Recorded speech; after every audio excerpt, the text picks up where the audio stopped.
Sabía por las múltiples experiencias de su vida que era cierto, sin embargo, no podía impedir que su sangre hirviera de rabia mientras aceleraba hacia el norte. Los sucesos violentos de la noche anterior se le reproducían una y otra vez. La muerte y la destrucción causada por Báthory a lo largo de los siglos eran inconmensurables, la devastación que había dejado a su paso incalculable. Cuanto más pensaba Mina en la condesa, más se enfurecía. Cuanto más rabia sentía, más fuerte pisaba el pedal del acelerador. Agarraba el volante con tanta fuerza que se le pusieron los nudillos blancos. Báthory la había violado, había tratado de matarla y, lo más doloroso de todo, había amenazado la vida de Kinsey. En la mente de Mina ya no había duda. Por primera vez su sangre humana se mezclaba en perfecta armonía con la del vampiro. Mina pretendía destruir por completo a la condesa Erzsébet Báthory. Esquivó a toda velocidad un carro de lechero tirado por un burro. El animal se detuvo de repente y retrocedió. El lechero gritó tras ella. Solo entonces Mina se dio cuenta de lo deprisa que estaba yendo. Necesitaba calmarse y ordenar las ideas de un modo racional. Era lo que hacía mejor. No podía dejar que el fanatismo y la obsesión la cegaran o no sería mejor que Báthory. En el siglo XV un noble tenía que ser valiente para inducir a la gente a seguirle.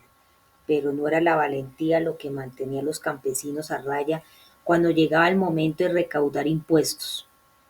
Era el miedo. Los campesinos superaban a los nobles en una proporción de 100 a 1. Un noble tenía que ser cruel para inspirar miedo en su gente, igual de brutal para hacer que sus rivales temieran atacarlo. La sangre era barata en el siglo XV. Asesinato y muerte eran comunes. La brutalidad era una forma de control aceptada. Lo único que separaba a los gobernantes amados de los tiranos era lo justificado o no de su crueldad. Era de esos tiempos oscuros de donde habían salido Báthory y Drácula. Eran las últimas reliquias supervivientes de una era pasada. Un vehículo parado apareció de pronto en medio de la carretera. Mina frenó con fuerza, giró el volante violentamente y se le salió de la calzada, casi chocando con un árbol. El automóvil se detuvo. Mina se tomó un momento para respirar y al final se permitió mirar a su lado. Envuelto en una manta en el suelo, protegido del sol, Drácula no daba indicación de conciencia. Mina estaba sumamente confundida por el hombre, la criatura que tenía a su lado. Era incapaz de un formidable valor y un gran amor. Era leal y generoso. Y aún así era violento más allá de lo descriptible. Mina temía lo que podría ocurrir si dejaba que Drácula influyera en Kinsey. Quizá podía protegerlos de Báthory, pero al precio del alma inmortal de Kinsey. Las horas diurnas eran el momento de sueño de Drácula, cuando podía sanar y descansar. Mina trató de encontrar a Báthory en su mente, pero solo vio nubes y cielo. No estaba segura de qué significaba eso. Obviamente, el hecho de que fuera una cantidad pequeña de sangre la que había intercambiado con Báthory hacía imposible que Mina obtuviera una imagen clara de sus acciones. Sin lugar a dudas, lo había planeado así. Pero Báthory había sufrido quemaduras de consideración y necesitaba tiempo para regenerarse. La cuestión era cuánto. Mina dio marcha atrás y volvió a incorporarse a la carretera. Tenía que llegar a un lugar familiar que pudiera defender, un lugar donde reunirse con Kinsey. Tenía que volver a la abadía de Carfax. Después de regresar a Inglaterra tras su boda, Mina se había enterado de la muerte de Lucy. Ella y Jonathan todavía no habían consumado sus votos matrimoniales, porque Jonathan estaba demasiado enfermo por su terrible experiencia en Transilvania y Mina demasiado sobrecogida por el dolor. Sin embargo, Jonathan había encontrado la fuerza necesaria para unirse a la banda de héroes a fin de encontrar y destruir los ataúdes de Drácula. Fue esa noche cuando Drácula había llegado a Mina. Ella estaba asombrada de que Drácula estuviera tan afligido por Lucy como ella. Culpó a Van Helsing de su muerte. Mina no sabía qué creer. No podía equiparar al monstruo del que hablaba Van Helsing con el atractivo príncipe de la realeza que le daba consuelo. Mina, que no quería decirle a Jonathan que Drácula había acudido a ella, había contado que Drácula le había explicado la verdadera naturaleza de la muerte de Lucy en un sueño. Van Helsing, temiendo que hubiera estado influida por el monstruo, había insistido en que la mantuvieran al margen de sus planes. Como escribió en sus diarios de entonces, me resulta extraño que me mantengan al margen después de la confianza total de Jonathan durante tantos años. Mina se había enfadado con Jonathan, su relación se había vuelto tensa. Ella y Jonathan se encontraban en la residencia del doctor Sedgwick en Whitby cuando Drácula se presentó de noche. Él le confesó su amor y le ofreció hacer todos sus sueños y deseos realidad. Mientras Jonathan yacía dormido a su lado, Mina no se había podido resistir y se había ido voluntariamente con el príncipe a la abadía de Carfax. Esa vez, a solas con Drácula en las ruinas de la abadía, había sido la primera vez en meses que se sintió en paz, segura y verdaderamente amada. No me he atrevido a regresar a Whitby, dijo ahora Mina en voz alta, con la esperanza de que pudiera convencerse de que estaba haciendo lo correcto. No he estado en la abadía de Carfax desde la noche que pasamos juntos. ¿Cuándo? No pude decir las palabras por la marea de emociones mezcladas. Recordaba lo mucho que había ansiado revivir esa noche que había pasado con Drácula en Carfax. Mina pensaba que su compañero estaba dormido y se sorprendió cuando sus palabras se emergieron debajo de la manta. Es lo adecuado, terminará donde todo empezó. Habló como un guerrero, no había compromiso en él. Báthory había sobrevivido durante siglos, conspirado y retirándose. En cambio, Drácula había atacado donde otros no se atrevían, pero había un precio por su valor y lo pagaban todos aquellos que lo rodeaban. La sangre siempre engendraba sangre. La lucha constante no era una forma de vivir, no era la lección de vida que quería legarle a Kinsey. Su hijo era el futuro. Mina necesitaba asegurarse de que lo sobreviviría a todos. La sangre que fluía por sus venas le daba la fuerza para defenderlo de Báthory, y él necesitaba protección en ese momento más que nunca. Jamás había sido testigo de la fuerza plena de un vampiro. Mina sentía que Kinsey había recibido su mensaje telepático y que acudiría a su encuentro. Si tenía razón en su predicción de que Báthory necesitaba tiempo para sanar. Todavía había una oportunidad para que escapara. Si Kinsey lograba llegar a Carfax antes de que Báthory los encontrara, Mina quizá podría embarcar con su hijo a América. Una vez que Kinsey estuviera a salvo y fuera al alcance de Báthory, Mina podría regresar y, en lugar de ser cazada, se convertiría en cazadora. Ella y Drácula encontrarían a Báthory, descubrirían dónde dormía en las horas diurnas y la destruirían cuando yaciera indefensa en su ataúd. Aceleraba por la campiña inglesa. El sol empezaba a bajar en el horizonte. Había estado conduciendo la mayor parte del día y eso le había dado tiempo para pensar. Su racionalidad se había impuesto a sus instintos primarios. El fanatismo y la obsesión eran los defectos de los personajes clásicos y de individuos como Báthory, Comfort y Drácula. No serían los suyos. Ella y Kinsey sobrevivirían porque estaban dispuestos a alejarse, vivirían para luchar un día más. El sargento Lee abrió el armario y miró con precaución en la oscuridad. No había nada dentro salvo ropa colgada. Al cerrar la puerta miró por la ventana para inspeccionar el cielo nocturno. Llovía, truenos distantes y relámpagos. Lee cerró las cortinas. Todo despejado, nada que temer. Debajo de la cama, susurró la voz detrás de él. Debajo de la cama, por supuesto, Lee era tan alto que detestaba tener que agacharse bajo la cama. Pero para mantener la paz obedeció. Nada, ni siquiera un calcetín perdido. No hay nada, anunció. No hay monstruos aquí. Se levantó y miró en los ojos aliviados de su hijo de 5 años. Se volvió y sonrió a su hija de 4 años. Los dos niños estaban acurrucados en sus camas, bajo las sábanas. Lee odiaba mentir a sus hijos. Nadie sabía mejor que él que realmente había monstruos en el mundo, no de la clase que los niños imaginaban, duendes y similares, sino monstruos reales, monstruos que se acercaban en las calles oscuras de Londres buscando a quien hacer daño. La clase de monstruos que él había jurado llevar ante la justicia. Era mejor que los niños permanecieran ajenos a tales horrores reales mientras pudieran. Lee alisó las sábanas al inclinarse para besar a sus hijos en la frente. Buenas noches, dulces sueños. No olvides la puerta, papi, susurró con urgencia su hija. La dejaré entornada como siempre, le sonrió. Os quiero. Sus hijos creían que la luz de los apliques del pasillo repelían a los monstruos. Ojalá fuera tan sencillo. Salió al pasillo, vio a su mujer, ya con camisón y gorro, esperando para darle las buenas noches. Reconoció la expresión de preocupación en su rostro. Cogió a su mujer del brazo y la llevó a la sala de estar. Necesitaba hablar y quería asegurarse de que no les oyeran los niños. ¿Qué vas a decirles?, preguntó ella alarmada. No quiero que te preocupes, no me pasará nada, dijo Lee. Había estado sumido en una profunda tristeza desde que había recibido el telegrama de Scotland Yard esa tarde, y su mujer estaba al borde del pánico. El telegrama era una confirmación oficial, pero Lee ya conocía la triste noticia por el inspector Huntley, que había estado en la zona de la estación de metro de Strand esa mañana.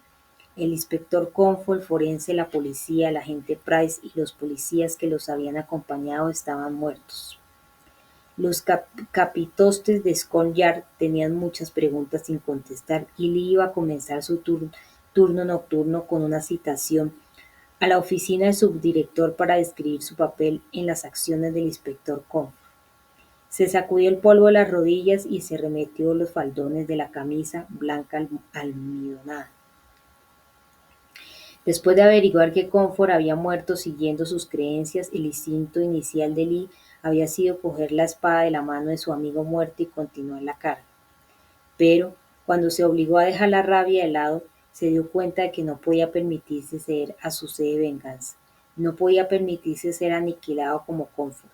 Se negaba a viajar por esa oscura senda. Era difícil para él admitirlo, pero Van Helsing y Comfort eran lados opuestos de la misma moneda. Ambos habían sido consumidos por una búsqueda tenebrosa. Al final, decir la verdad no devolvería la vida de su compañero ni descubriría la identidad de Jack el Destripador. Los superiores de Lee le echarían una reprimenda, posiblemente incluso lo apartarían del servicio por participar en la investigación injustificada e imprudente de Comfort. No podía arriesgar su carrera diciéndoles a sus superiores lo que no querían oír. Sin su trabajo, ¿cómo mantendría Lee a su familia? Un hombre debería medirse por lo que era capaz de proporcionar a su familia y no por cuántos criminales detenía. En ese punto, él difería en gran medida del difunto inspector. Siempre habría delincuentes vagando por la calle. Era una batalla interminable. Lee miró atrás por el pasillo hacia la habitación de sus hijos y los imaginó cayendo en un apacible sueño. No sintió culpa al decidir lo que tenía que hacer. Traicionaría al inspector, mentiría a sus superiores y declararía que su compañero estaba como una cabra y que había perdido el juicio. No sería del todo mentira. El inspector era un fanático y eso había sido su perdición. Lee testificaría que se dio cuenta de su locura y que aquella fue la razón por la que se había negado a unirse al inspector en su nueva investigación de los crímenes del Destripador. Al fin y al cabo, Hunter le había dado su palabra de que nunca lo implicaría, siendo un viejo militar como lo era Lee. El subdirector aceptaría aquella explicación y respetaría su lealtad. Creía que ese proceder incluso le ayudaría en su carrera. A partir de entonces lo verían como un hombre en el cual se podía confiar. Después de ponerse el sobretodo y el sombrero y besar a su mujer, Lee la acompañó a la cama. Una vez que oyó que se cerraba la puerta del dormitorio matrimonial, se apresuró a entrar en su estudio y abrió el cajón inferior. Sacó el viejo expediente que Comfort se había llevado de Scotland Yard. Al leer el nombre que había en la tapa sintió un escalofrío. Abraham Van Helsing. Lee volvió a la sala y alimentó la chimenea con el atizador. El momento de la verdad. De nuevo, con una creciente sensación de culpa, trató de justificar su acción. Había deducido por las pruebas de Milgram que Arthur Holmond había atravesado el pecho de Van Helsing con una flecha y que ambos se habían precipitado al vacío. Si Comfort tenía razón y Van Helsing era Jack el Destripador, entonces había terminado todo. El inspector nunca había buscado la gloria, solo había buscado justicia, y se había hecho justicia. Respecto a Mina Harker, no quedaba ninguna prueba que la implicara en crimen alguno. Estaba seguro de que era Kinsey Harker el hombre que había visto junto al cadáver de Holman a las puertas del Milan Grand Hotel. A pesar de lo que creía haber visto, se ceñiría a los hechos. Los hechos eran que no tenía pruebas reales contra aquel joven. Además, el caso de asesinato del callejón, el que había puesto en marcha todo aquello, pertenecía al inspector Huntley, no era problema suyo. Lee arrojó el expediente Van Helsing a la chimenea y observó que los papeles se oscurecían, humeaban y ardían. Había terminado con Jack el Destripador. Rogó a Dios que lo perdonara. Bien o mal, la parte de Lee en esta historia había acabado. Las nubes se arremolinaron y cubrieron rápidamente la luna, sumiendo el campo inglés en la oscuridad. El caballo de Kinsey galopaba por la costa, jadeando, resollando y sudando. Se encogió ante el rugido distante de un trueno. Una serie de relámpagos desgarraron el cielo, causando que la montura de Kinsey se parara en seco y luego se desbocara de repente. Kinsey clavó los talones y tiró con fuerza de las riendas, tratando de mantener el equilibrio. Por fin controló al caballo y le dio unos golpecitos en el cuello para tranquilizarlo. Era como si los elementos le arrojaran toda la ira del cielo a su paso para frenar su marcha. ¿Acaso no había mencionado Stoker en su novela que Drácula controlaba los elementos? Apenas quedaba un alma a la que preguntar si las suposiciones de Stoker eran ciertas. Drácula sabe que voy, se dijo. Kinsey apretó los muslos y obligó al caballo a ponerse de nuevo en marcha. Era la sangre.